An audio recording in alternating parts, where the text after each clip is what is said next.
नमस्कार। कैसे हैं आप? ठीक है। कुछ साल पहले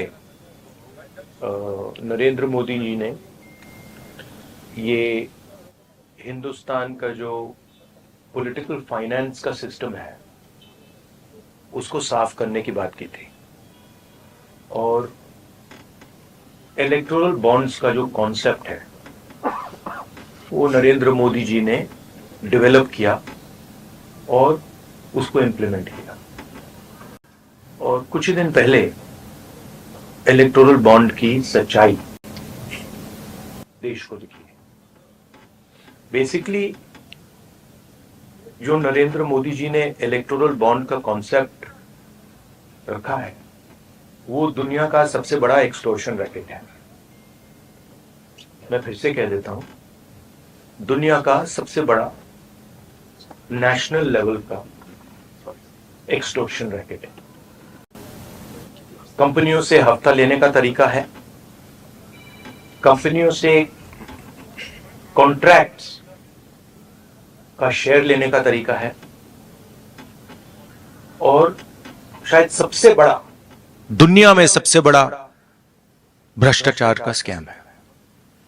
इसके सब आंकड़े आपके सामने हैं। पूरी कंपनी की लिस्ट अभी आई नहीं है। इसमें शेल कंपनीज हैं, इसमें सीबीआई ईडी से प्रेशर डाल के पैसा लिया जा रहा है, डेट्स हैं, कंपनी पर केस लगता है, उसी के थोड़े दिन बाद बीजेपी को पैसा मिलता है, हजारों करोड़ रुपए का कॉन्ट्रैक्ट मिलता है, कॉन्ट्रैक्ट का एक कट बीजेपी को डायरेक्ट मिलता है। तो ये प्रधानमंत्री का कॉन्सेप्ट है और दुनिया में सबसे बड़ा भ्रष्टाचार का, करप्शन का उदाहरण है। अंग्रेजी में बोलूं या? Some years back, Prime Minister came up with a concept which he claimed was designed to clean Indian political finance. And at the heart of the concept was the idea of the electoral bond. The ability for corporates to give electoral bonds anonymously. Now it turns out that this is a way of extorting money from India's largest corporates. It is a way of stealing money from the biggest contracts in the country. It is a way of intimidating corporates and making them, forcing them to give money to the BJP. So it is the world's biggest corruption scam. It is the world's biggest extortion racket, and it is run by the Prime Minister of India. I don't really expect the Indian media to pick up this in a large way, because I know, from past experience, the type of things you focus on. But this is huge theft taking place right in front of everybody's eyes, and it has been orchestrated by the Indian Prime Minister. Now, if you have any questions, please. Yes, Archana. I'll come to you. Was the opposition has been demanding for this electoral something, and now it is out. And as we are seeing, it's a 50% vote than opposition, whether it's the Congress party or the PMC. So now, what will be the further strategy? Look, the question is not whether it is 10%, 20%, 50% more. The question is that none of the opposition parties have access to contracts at the national level. None of the opposition parties are giving highway contracts, are giving defense contracts to these people. Okay? So, none of the opposition parties are controlling the CBI. None of the opposition parties are putting Pegasus on people's phones. None of the opposition parties are controlling the income tax department. None of the opposition parties are controlling the Extortion Directorate. These are all controlled directly by the BJP and by the Prime Minister of India. And what we are seeing is criminal extortion from corporate India. Every single corporate knows this. They are scared, they are pressured, but this is what is going on. The question here is not opposition. The question here is that months after a contract is given, the corporate is suddenly giving electoral bonds to the BJP. The question here is, immediately after CBI is filing a case, ED is filing a case, the corporate is giving money to the BJP. This is the issue here, right? And it is blatant, and it is run by the Prime Minister of India. Yes. Technically, by law, for extortion, you need a complaint. In a way, through electoral bonds, in Vivek got 5,000 crores, Congress also got around 14 million. So these are allegations. What is the logical conclusion? These are not allegations; these are facts. If you look at these companies, you will see that certain of these companies have never donated money to the BJP, have got an ED case on them, a CBI case on them, and then immediately they are giving money to the BJP. You will see that there are a large number of shell companies here, right, which are connected to other companies, which are giving money to the BJP. It's upfront, right? So don't try and create this idea of technicality. Okay, you please be an impartial journalist, and you see what is in front of you, and don't try and muddy the waters. Right? There's no question here of what do you mean what happens next? What happens next is this is the criminal act that has been imposed on the people of India. That's what happens next. An investigation of this act hopefully takes place. Right? The Supreme Court acts on this,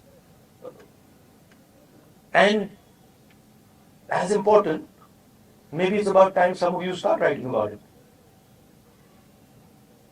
Yeah. हाँ जी. जो top 5 donors हैं उसमें से 3 donor वो हैं जिनके यहाँ पर आईटी या सीबीआई आती है, उसके बाद वो डोनेट करते हैं. अब कल चुनाव आयोग की ओर से डेट भी डिक्लेयर किया जाएगा चुनावों का, तो ये कितना अहम मुद्दा रहने वाला है 2024 चुनावों के लिए आप लोग? नहीं, ये देखिए, ये बहुत अहम मुद्दा तो है, मगर इस स्केल का भ्रष्टाचार, इस लेवल का भ्रष्टाचार कि आप देश की पूरे के पूरे इंफ्रास्ट्रक्चर को करप्शन करने में लगा दो, सीबीआई को, ईडी को, इनकम टैक्स डिपार्टमेंट को, इन्वेस्टिगेटिव सारी के सारी का रोल आप करप्शन बना दो. और आइडिया किसका है? आइडिया प्रधानमंत्री का है. प्रधानमंत्री ने स्वयं कहा कि इलेक्टोरल बॉन्ड्स से पॉलिटिकल फाइनेंस साफ होगा. तो मतलब ये इससे बड़ा भ्रष्टाचार तो हो ही नहीं सकता. और ये गडकरी जी ने नहीं कराया, ये नरेंद्र मोदी जी ने कराया है. सीधी सी बात है. हाँ अभिनव. एक minute. Abhinav. You're saying these companies are corrupt. These companies are funding, but most of these companies, they are operating from the state or two states where your government is, Telangana or in Karnataka, and they are getting max mega, for example, MEIL, Mega Engineering Infrastructure and Infrastructure Private Limited, and they got projects in your government in the states. Like No. No. No, you're wrong. That's wrong. Our government in Telangana has come a few months ago. In Karnataka. Right? No, actually you're wrong. That's not what's happened. Again, we are not controlling the ED, we are not controlling the CBI, we are not controlling the income tax department, and there is no correlation between our contracts and between contracts and funding to us. Please take a good look at the dates of these things, and you will see that there is a correlation between these things and the BJP. हाँ अजीत. एक minute Ajit. मेरा सवाल भारत जोड़ो यात्रा से जुड़ा हुआ है. ये 5 साल 5 न्याय और 25 लाइन के किसान. भैया हमारा फोकस आज ये भ्रष्टाचार पे है. कल नहीं. अच्छा, तो यात्रा कल खत्म होगा. ये जो चुनाव 2024 का है, ये आपके लिए डू एंड डाई का चुनाव क्या होगा? और अगर कांग्रेस हारती है तो पहली बार होगा कि 15 साल के लिए कांग्रेस सत्ता से बाहर होगी। अगर आप आते देखिए, आप इसको डिस्ट्रैक्ट करने की कोशिश मत कीजिए, ठीक है? ये यात्रा के बारे में नहीं है, ये भ्रष्टाचार के बारे में है। आप लोग लगे रहते हो कि डिस्ट्रैक्ट करना है। रियलिटी ये है कि सबसे बड़ा भ्रष्टाचार हिंदुस्तान की हिस्ट्री में, हिंदुस्तान के पूरे इंस्टीट्यूशंस को लेकर नरेंद्र मोदी ने किया है, ठीक है? तो आप काइंडली इसको डिस्ट्रैक्ट करने की कोशिश मत कीजिए, बड़ा ऑब्वियस हो जाता है, सब लोगों को समझ आ जाता है। सर मैं एक पॉलिटिकल सवाल पूछ सकता हूं? हाँ जी। सर एक इस तरह से महाराष्ट्र की जो पार्टियां हैं, शिवसेना है, राष्ट्रवादी है, और भी अलग अलग प्रदेश में पार्टियों को दो टुकड़ा किया जो महाविकास आघाड़ी के साथ में है, उसका इफेक्ट कितना पड़ेगा? और नहीं, वो दो टुकड़े में वो जो किया उसका पैसा कहां से आया? यहीं से तो आया। जो ये हिंदुस्तान में state government after state government गिरा रहे हैं, पैसा कहां से आ रहा है? इधर से तो आ रहा है। और ये अभी तो छोटा सा भाग दिखा है। तो इन्होंने पूरे के पूरे सिस्टम को एक्सटॉर्शन का सिस्टम बना दिया है। पॉलिटिकल पूरे स्ट्रक्चर को इन्होंने कैप्चर कर दिया है।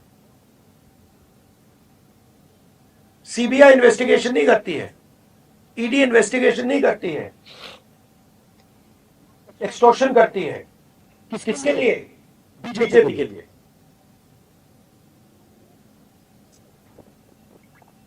हाँ जी, एक मिनट हो गया, एक सवाल हो गया, यही है ना हो गया कि ये जो पार्टीज को तोड़ा गया, कैमरा मत दीजिएगा, कैमरा के नीचे रखिएगा प्लीज, ये उसको ऑफ कर दीजिए, उसको ऑफ कर दीजिए। ये पार्टीज को जो तोड़ा गया उसको बीजेपी ने सेंट्रल लीडरशिप ने तोड़वाया।